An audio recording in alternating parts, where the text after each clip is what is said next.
Perón se constituyó en el candidato por excelencia de las clases trabajadoras. Los demás partidos políticos, de derecha y de izquierda, se alinearon detrás de la consigna aliancista de los Estados Unidos, que veían en las actitudes de Perón un marcado tinte fascista. A eso se sumó la procedencia militar de Perón, miembro de un ejército que parecía no ocultar su simpatía con el alemán. El 4 de junio de 1946, Juan Domingo Perón asumió la presidencia de la Argentina. Al frente de su personal servicio secreto, la División Informaciones nombró a Rodolfo Freude, hijo de Ludwig Freude, un viejo amigo con sólidos vínculos en la comunidad alemana. Los aliados señalaron a Ludwig como testaferro de los nazis, pero ocultaron los pormenores de una reunión ocurrida en Alemania un año antes de la caída de Adolf Hitler.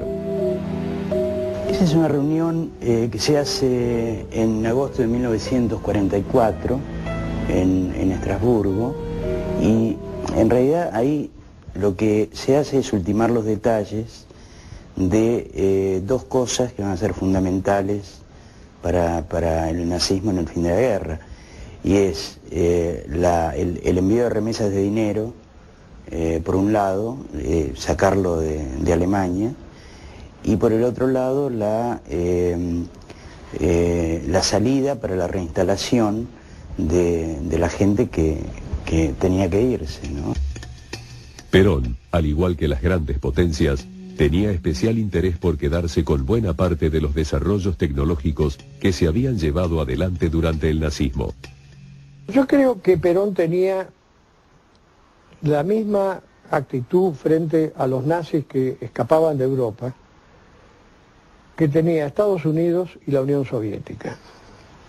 Es decir, la idea era captar especialistas en temas que estaban a la altura del desarrollo industrial de los respectivos países. Técnicos en aviación, técnicos en energía nuclear.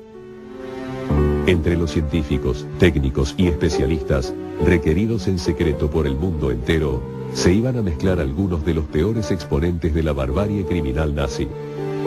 Con la anuencia del gobierno de Perón y una vasta red de complicidades en la cual se involucraron la Iglesia y la Cruz Roja Internacional, pronto llegarían a la Argentina Adolf Eichmann, Joseph Mengele y Erich Priebke. La nueva edición de Documenta. Hasta ahora lo que vimos fue el nazismo, todo lo que hizo en Europa, el genocidio, el holocausto, la muerte. Ahora lo que te vamos a mostrar es cómo ciertos responsables del holocausto, a través de la ruta de las ratas, a través de diversas organizaciones y en definitiva protegidos por el primer gobierno de Perón, al principio, llegan a la Argentina. ¿Por qué te digo al principio? Porque en definitiva Perón después cae y las ratas continúan viviendo como si nada en la Argentina. Alguna de esas ratas, Adolf Eichmann, fue el que diseñó, el que creó los campos de concentración y la solución final. Fue el que de alguna forma dijo, planteemos la cuestión judía como eje del nazismo y tratemos de matarlos a todos. Uno. Priebke, otro jerarca nazi que vivió en la Argentina desde que escapó de Europa hasta mediados de 1990. En 1998 fue juzgado en Italia por la tragedia, la masacre de las fosas argentinas. Y por último, Mengele. Mengele fue un médico que aprovechó sus conocimientos para sembrar el terror y hacer una serie de experimentos que pusieron en crisis a la identidad humana. Para que tengas una idea, Mengele vivió mucho tiempo en la Argentina, luego escapó a Brasil, y entre otras cosas a niños desvalidos en los campos de concentración, una y otra vez, por ejemplo, le rompía el brazo en un solo punto. Rompía el brazo, se hacía el callo, volvía a romper, se hacía el callo, volvía a romper. Y de esta manera Mengele trataba de establecer una suerte de teoría de la resistencia y del terror. Ese personaje, Mengele, como Eichmann, como Priebke, vivió en la Argentina. Segundo bloque, entonces, el nazismo, la ruta de las ratas en la Argentina.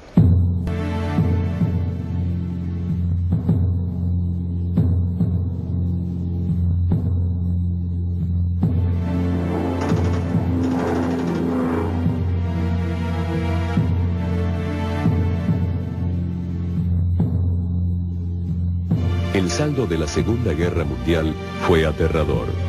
40 millones de muertos, más de 5 millones de judíos asesinados y 43 millones de heridos. Europa destruida casi por completo y una ideología que hizo pensar hasta qué punto el hombre podía seguir llamándose civilizado: el nazismo.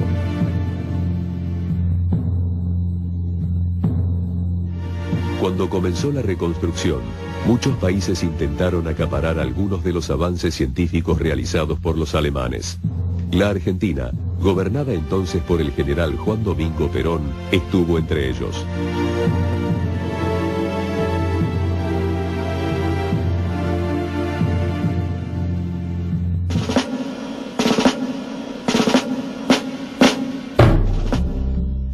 Los aliados, que habían triunfado contra Adolf Hitler, desarrollaron un doble discurso. Prohibieron la emigración de criminales nazis para que su ideología no se diseminara al resto del mundo. Pero compitieron entre sí para atraer a los científicos más capacitados en el campo tecnológico. Para eso, pusieron en práctica una red de fugas en la cual operaba el Vaticano. El papel del Vaticano es muy importante, en la medida en que es el organizador y el padrino, digamos, de las redes de fuga más efectivas. Hubo dos redes de fuga efectivas. Una con la tutela del Vaticano y otra con los servicios de inteligencia americanos. La vía de escape del Vaticano, a la que se llamó la Ruta de las Ratas, también incluyó la participación de un organismo que debía atender cuestiones absolutamente contrarias: la Cruz Roja Internacional. Es difícil saber si la Cruz Roja operó conscientemente a favor de los criminales de guerra nazis. Lo que no tenemos ninguna duda es que no se molestó en chequear a una gran cantidad de gente. O sea, yo no conozco ningún caso de alguien que se le rechazó un pasaporte por sospecha de que fuera un criminal de guerra. La Cruz Roja participa de alguna manera de esta ruta de las ratas del Vaticano, de las rutas de fuga. Digamos, posiblemente con una situación menos comprometida por el tema de la cantidad de desplazados que había en Europa en ese momento, y ellos proveían también de documentación y de ayuda. La Argentina formó parte de esa red. País seguro, en crecimiento y alejado de la guerra, se constituyó en sitio ideal para el desembarco y refugio de los vencidos. La oficina de la Comisión de Recepción y Encauzamiento de Inmigrantes es el puerto al que llega el anhelo de miles de hombres y mujeres útiles que desean venir a trabajar a la Argentina. El objetivo central: lograr que científicos y técnicos expulsados de la industria armamentista trabajaran para el desarrollo argentino. Cada solicitud es estudiada con detenimiento y se selecciona rigurosamente al inmigrante de esta nueva era, evitándose los efectos perniciosos del aluvión humano incontrolado que podría llegar desde la Europa deshecha. Ante todo, se tienen en cuenta las aptitudes de cada persona. Porque en un primer momento los nazis que se escapaban de Alemania ante el avance de las tropas aliadas se escaparon hacia el norte, hacia Dinamarca. Desde Dinamarca ahí entraron en contacto con estos diplomáticos argentinos que los enviaban a Suecia, y de Suecia viajaban generalmente por avión a Suiza y después desde Suiza en avión a la Argentina. Entre los técnicos alemanes llegados a Buenos Aires, el caso paradigmático fue el de Kurt Tank.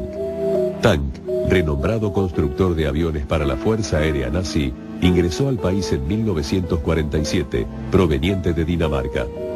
Bajo el nombre falso de Pedro Jorge Mathies, convenció al gobierno de construir aviones de reacción.